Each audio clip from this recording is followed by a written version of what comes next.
Hey, hi, hello, and happy Thursday! I'm excited to find out what a parcel mouth is because in the last part of the story where we left off yesterday, Harry was in the dueling class and he had told a snake to back away, and then all of a sudden everyone was looking at him very scared, and Ron and Hermione kind of corded him off back to the Gryffindor common room. So, yeah, we ended a little bit abruptly because I realized that I was past 10 minutes and that my video might not upload if I go any further than that. So, let's find out what happens. Still no pictures.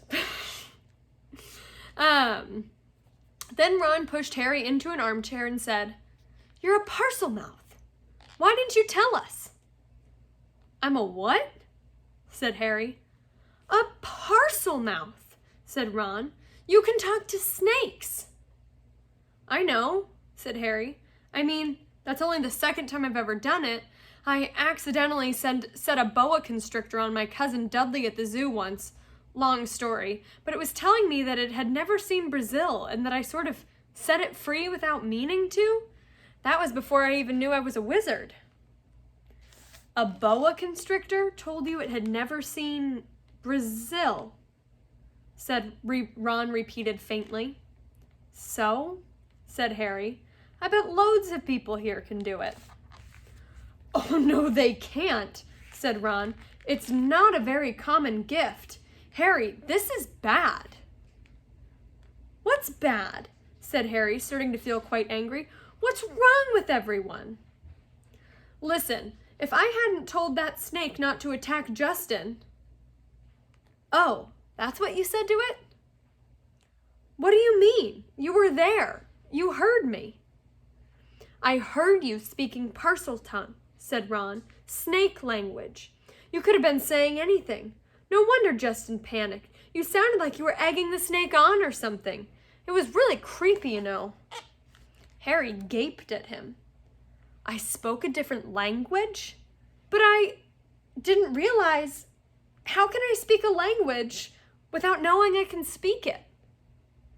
Ron shook his head. Both he and Hermione were looking as though somebody had died. Harry couldn't see what was so terrible.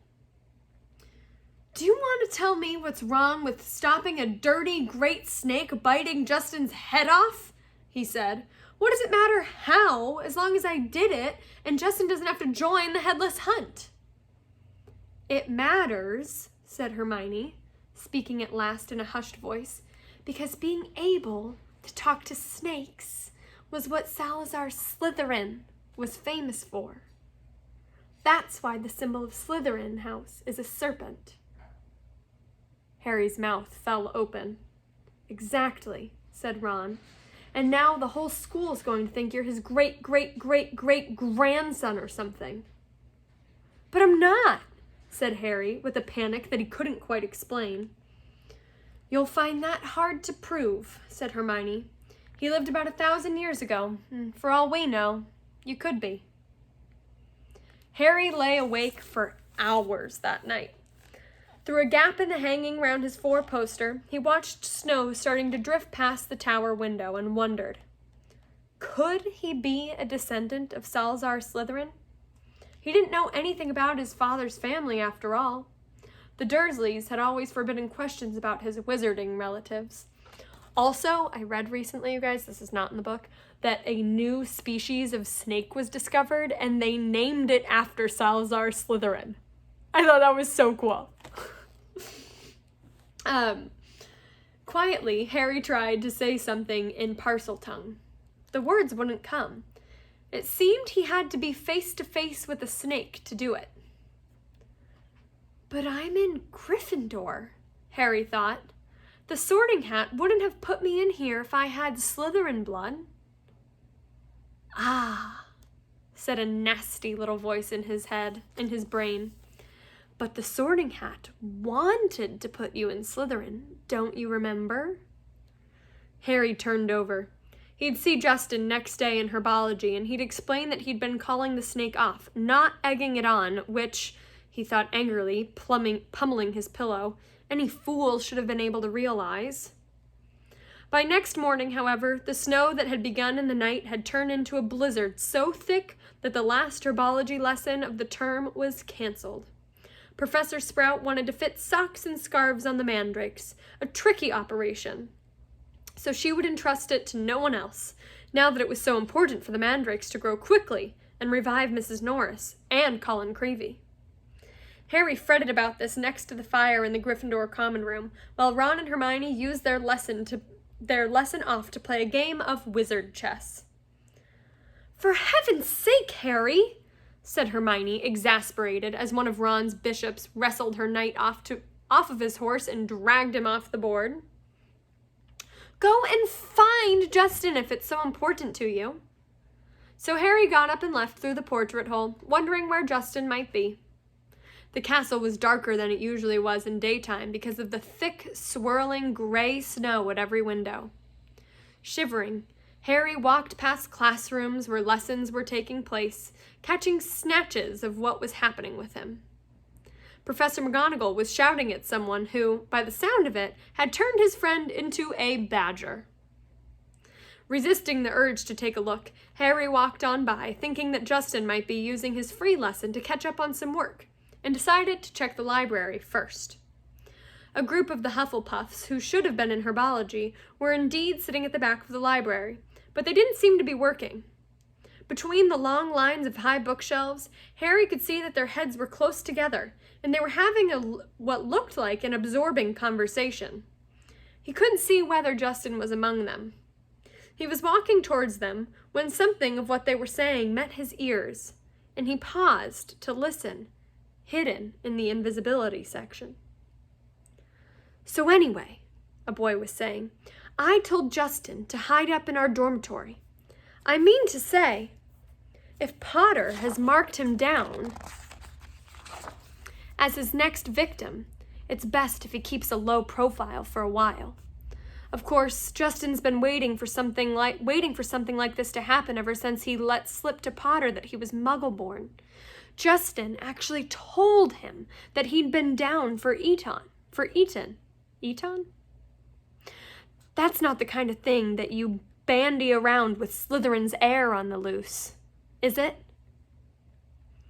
"So you definitely think it is Potter then, Ernie?" said a girl with blonde pigtails anxiously. "Hannah," the boy said solemnly, "he's a Parselmouth. Everyone knows that's the mark of a dark wizard. Have you ever heard of a decent one who could talk to snakes? They called Slytherin himself Serpent Tongue." There was some heavy murmuring about this, and Ernie went on. "Remember what was written on the wall? Enemies of the heir, beware. Potter had some sort of run-in with Filch. Next thing we know, Filch's cats attacked. That first year, Creevey was annoying Potter at the Quidditch match, taking pictures of him while he was lying in the mud. Next thing we know, Creevey's been attacked." "He's always seemed so nice, though," said Hannah uncertainly. "And, well, he's the one who made you-know-who disappear. He can't be all bad, can he?" Ernie lowered his voice mysteriously. The Hufflepuffs bent closer, and Harry edged nearer so that he could catch Ernie's words. "No one knows how he survived that attack by you-know-who. I mean to say, he was only a baby when it happened. He should have been blasted to smithereens. Only a really powerful dark wizard could have survived a curse like that." He dropped his voice until it was barely more than a whisper and said, "That's probably why you-know-who wanted to kill him in the first place. Didn't want another Dark Lord competing with him.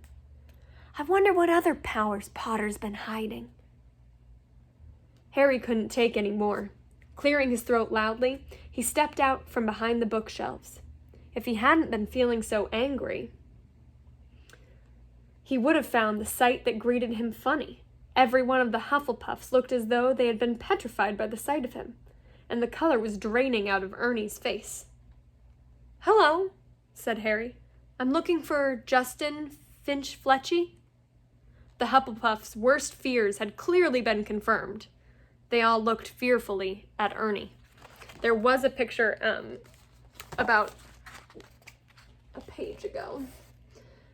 There's a little bit of a glare from the light that I have here, but I think you can pause and get a pretty good sight. I'll zoom in.